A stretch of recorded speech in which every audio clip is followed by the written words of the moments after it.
Mesa de debates. Oferecimento Unimed Juiz de Fora. Baixe o aplicativo. Seu plano em suas mãos.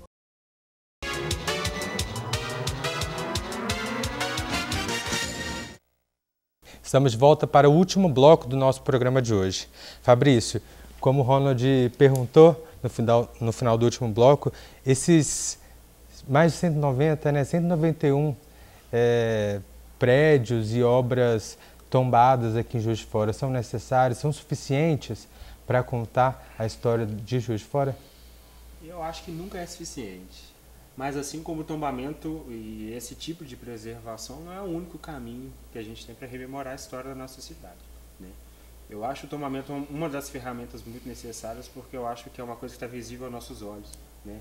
Ver os prédios é legal para a gente poder contar a história da nossa cidade e é interessante. A gente tem 191 objetos de preservação, que são tombamentos, registros que fazem parte disso, às vezes bens integrados a um bem que não é tombado no seu todo e tudo mais. E nós temos também uma grande quantidade de imóveis em processo de tombamento, e nós temos já mais de 1 milhar de bens inventariados, que é uma ferramenta também de proteção que não interfere no seu poder até de demolir seu imóvel, mas que antes que isso aconteça foi realizado um estudo de que em determinado lugar existia um imóvel e conta um pouco da história do lugar onde ele estava. São diversas as ferramentas. Não é suficiente, mas é uma das ferramentas muito importantes, né? Quando você fala, né, eu fico pensando, se a gente conversa sobre esse movimento como uma oportunidade de manter uma história, de contar essa história para a população precisa ter acesso. Exatamente. E como que isso é feito? Vamos supor se o motivo para o tombamento de um prédio é uma arte que existe dentro desse prédio. E esse é um prédio privado. Sim. Como que a população pode ter acesso a isso? A princípio, através de documentar isso, é muito importante documentar. Aí eu falo enquanto historiador, porque sempre que eu me cruzo com a possibilidade de ter acesso, às vezes, a um local muito fechado, fotografar e tentar disponibilizar o máximo de informação para virar fonte, para poder trabalhar com isso. E a EDPAC, enquanto um setor de preservação também, nos últimos anos a gente sempre foi um setor de educação patrimonial também, e nos últimos anos a gente vem, e aí é uma questão de diálogo, inclusive, com os proprietários, convidar alguns a abrir seus imóveis para algumas atividades. Nos últimos 2 anos nós fizemos um evento que foi Patrimônio de Portas Abertas, que foi muito legal no sentido de público não ter vaga para todo mundo que queria participar, que foi convidar os proprietários para não eu falar sobre os imóveis deles, eles abrirem as portas dos seus imóveis e poder contar um pouco a história disso. É difícil, a gente precisa ordenar número de pessoas, dar um trabalho, mas é talvez a parte mais legal de poder levar justamente as pessoas para dentro de conhecer esses imóveis. É fácil de ir em Teatro Central, é lindo por dentro, mas é um lugar aberto ao público. Uma residência privada é sempre mais difícil e realmente tem muita coisa para ver dentro desses locais, né? Acho que uma forma de mostrar a cidade, e hoje acho que a ferramenta mais atual é o vídeo, né? Você conseguir divulgar isso, colocar esse acesso a esse patrimônio através de vídeo. Há pouco tempo teve na mesa de debate o Aloysio Vasconcelos, da Associação Comercial de Juiz de Fora. A associação, alguns anos atrás, fez um levantamento sobre o centro histórico de Juiz de Fora, e eles têm um projeto para revitalização desse centro da cidade. Essas 2 formas de preservação dos imóveis com alguma coisa rentável para os proprietários, né, transformando aquilo ali num lugar de preservação, mas também de comércio, de retorno financeiro, eu acho que seria uma forma de manter essa história da cidade e trazer pessoas para verem essa história. Vocês têm acesso a esse tipo de projetos? Isso provavelmente foi levado à prefeitura em algum momento. Ainda não conversamos diretamente com eles sobre, por exemplo, esse projeto em específico, mas com certeza é esse o caminho. Para começar a falar dele, falar da associação comercial, que tem um interior, por exemplo, todo de pinturas parietais, sem prédio centenário, que tem uma história ali para contar. Mas é esse o caminho. Eu também já comentamos aqui em bastidores a respeito. Um imóvel tombado, ele é responsável por contar uma história. A gente tem um centro repleto desses prédios, e o fato desses prédios estar sendo utilizados cotidianamente garantem sua integridade. Preservação. Né? O imóvel fechado, ele se deteriora com uma rapidez tremenda. Né? Então a gente tem um centro com os bens tombados todos colados conosco, né? E ativos, funcionando, sendo comércio. As pessoas falam muito um imóvel tombado se transformar em um centro cultural. E não necessariamente precisa ser esse um objetivo. É um prédio comercial como qualquer outro. Desde que ele esteja sendo utilizado e a utilização esteja garantindo que ele está em um bom estado de conservação, ele tem que ter qualquer uso. Né? Justamente a sua utilização que vai garantir a sua vida, né? Sua vida útil. Né? É uma saída para isso, Fabrício. A gente estava conversando também nos bastidores. É pena que a gente não consegue colocar os bastidores na mesa de debate, que tem muita informação bacana aqui. Sobre a lei número 65 do município, né, que você estava citando, não sei se é esse o número, é a lei de potencial construtivo, que eu acho que é uma saída bem interessante para manter o dono do imóvel com potencial de manutenção daquele imóvel. Eu gostaria que você falasse um pouquinho sobre essa lei.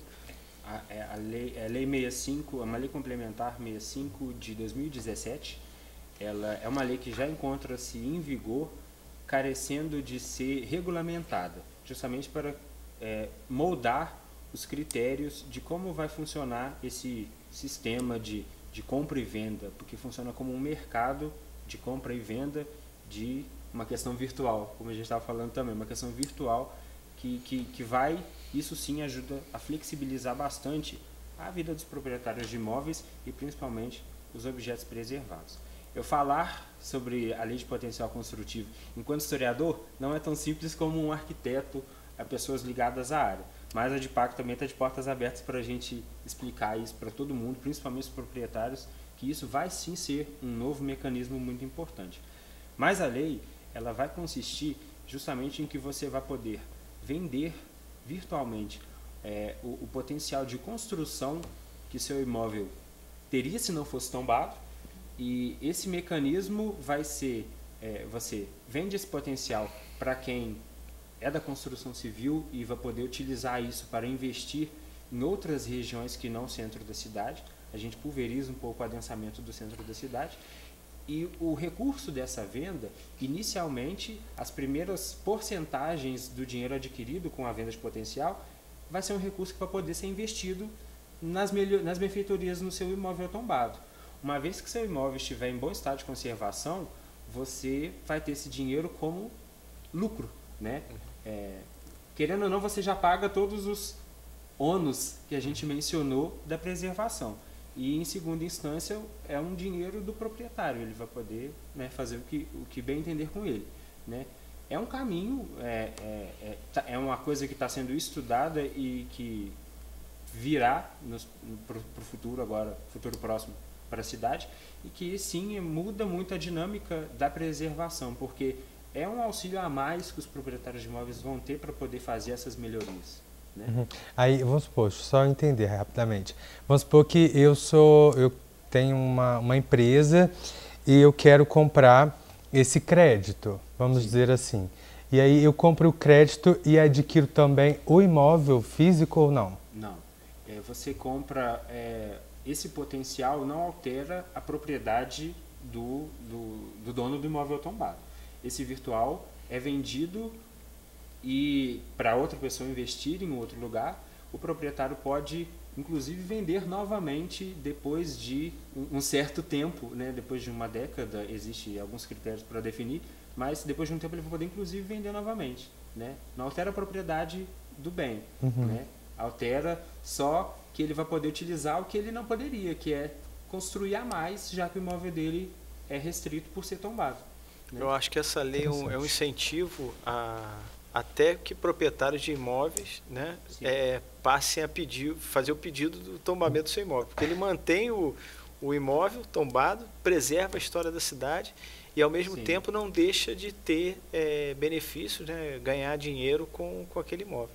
Eu acho que quem pensou essa lei foi muito inteligente. É uma lei que funciona hoje já em alguns centros urbanos do Brasil, Belo Horizonte é uma cidade, por exemplo, que tem mais do que 191, tem vários imóveis tombados, e é uma cidade que funciona um pouco sobre essa dinâmica, né? A gente teve alguns contatos com lá, por exemplo, para poder entender e criar o nosso modelo de Juiz de Fora, para poder trabalhar sobre isso. Mas é legal, a gente aprendeu muito com lá e viu que funciona, é um caminho. Uhum. Né? Fabrício, nosso programa está chegando ao fim, mas antes eu queria que você falasse para a gente a respeito desses patrimônios imateriais. Quais são esses patrimônios e de que forma ter acesso a eles? Bom, na divisão de patrimônio a gente tem um processo sobre eles. A gente, ao longo dos anos, a gente foi instruindo, então colhendo alguns materiais a respeito. Dos imateriais, o mais recente que nós tivemos registrado foi a canção, né, a valsa Ó Minas Gerais, né? E aí do 7, esse é o último, é uma canção que conta um pouco da história do estado, até para além de Juiz de Fora, mas que o seu compositor veio morar em Juiz de Fora, tinha um apreço muito grande por Juiz de Fora. E aí, os outros, falei de os outros 6, nós temos a banda daqui, nós temos o Festival de Música Colonial Brasileira, música antiga de Juiz de Fora, o concurso Miss Brasil Gay, é um dos bens.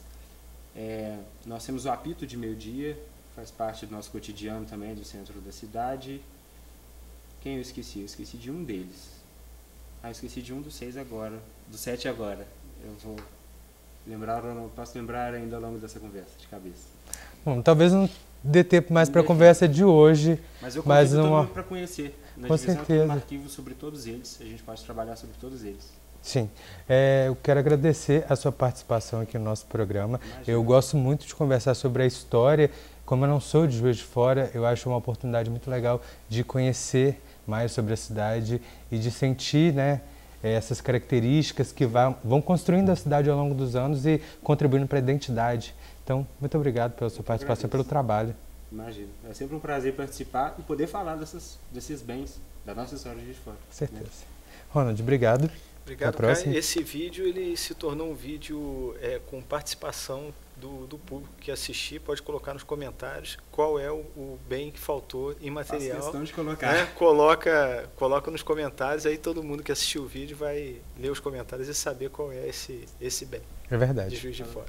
Bom, então quero agradecer e também reforçar esse convite para que você participe com a gente nos nossos comentários e quero dizer também que você pode assistir outras edições da Mesa de Debates no nosso canal no YouTube ou na nossa página no Facebook. É só procurar por TVE Juiz de Fora, é bem fácil, você pode aproveitar que está lá também, curte os nossos vídeos, compartilha nas suas redes sociais com seus amigos, seus familiares e também se inscreva no nosso canal que você não perde nada do nosso conteúdo.